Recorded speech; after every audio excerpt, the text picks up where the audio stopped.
Avant toute chose, je laisse la parole à Franck Alimi, porte-parole de la coordination des intermittents et précaires. Bonsoir. Quelle curieuse situation pour nous ce soir ici. D'habitude, nous prenons la parole dans des endroits où on ne veut pas nous la donner. Et ce soir, on est vraiment très heureux que la quinzaine des réalisateurs, dans cette cérémonie officielle d'ouverture, nous permettent de dire ce qu'on a à dire en toute liberté.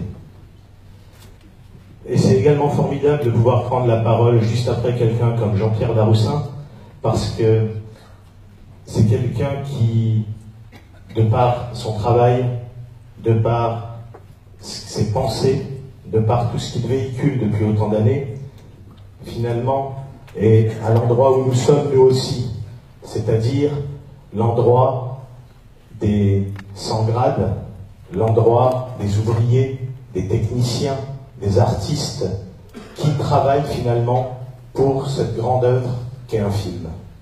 Depuis 2003 et depuis 1992 pour certains d'entre nous, nous luttons, nous nous battons contre une société qui nous impose des modes de fonctionnement que non seulement nous récusons, mais dont chacun d'entre nous, parmi les plus fragiles et les plus précaires, souffrons énormément.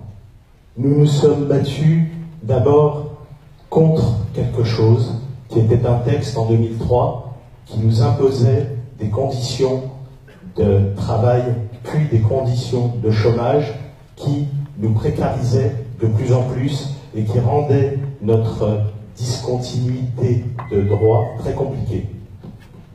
Et puis nous sommes devenus une vraie force de proposition, nous sommes devenus experts de nos propres problèmes, nous nous sommes attachés à ces lois, à ces textes qui sont vraiment très compliqués, et nous les avons fait nôtres pour essayer de surpasser ce qui nous était imposé.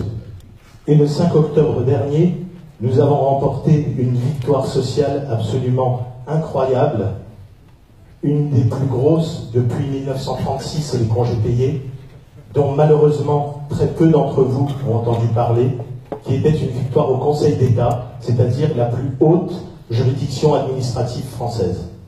Et puis nous nous sommes retrouvés avec cette victoire dont nous n'avons pas su quoi faire, parce que les médias n'en ont pas parlé, alors que c'était pour déclarer une convention d'assurance chômage, c'est-à-dire qui concerne tous les chômeurs de ce pays.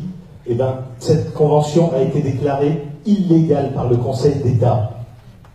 Et nous avons dit que nous ne nous battions pas pour nous, pas pour les intermittents du spectacle, pas pour ces fameuses annexes 8 et 10 de l'assurance chômage, mais pour tous les chômeurs.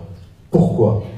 Parce que de plus en plus, aujourd'hui, dans cette société, ce sont des contrats précaires, des contrats courts, des CDD comme on dit. C'est plus de 80% des contrats qui aujourd'hui sont des contrats courts qui sont signés actuellement. Et donc, nous nous sommes battus pour tous, parce que ce que nous défendons, nous le défendons pour tous. Et aujourd'hui, à Cannes, par exemple, outre le côté festival, le côté paillettes, le côté soirée, il y a tous ces précaires de l'emploi, tous ces gens qui sont dans la discontinuité de l'emploi, mais qui n'ont pas plus du tout de continuité dans leurs revenus, plus du tout de sécurité. Et ces gens-là, ce sont ceux qui vous servent dans les restaurants, ce sont ceux qui vous aident dans les hôtels, ce sont tous ces gens qui aujourd'hui sont des invisibles, sont des gens qu'on ne voit pas, mais qui pourtant font que votre vie est douce ici. Le message que nous voulons faire passer ici, comme ailleurs, dorénavant, c'est que nous sommes dans cette société où on demande des gens de plus en plus flexibles. Si nous avons été attaqués, les intermittents du spectacle, en 2003, à ce moment-là, on nous a dit que c'était un problème économique, que nous coûtions trop cher.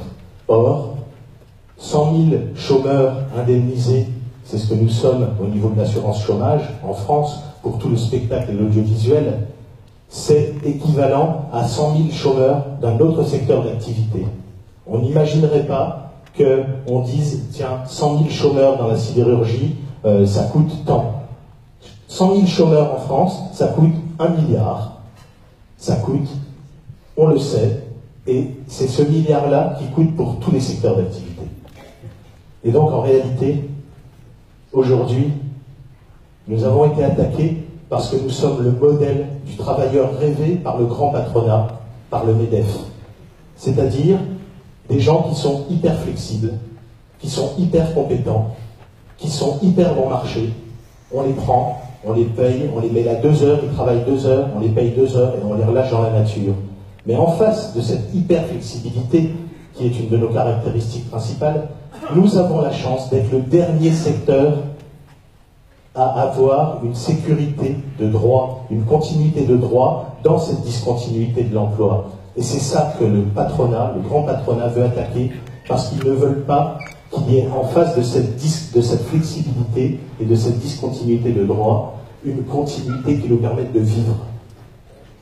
And the reason why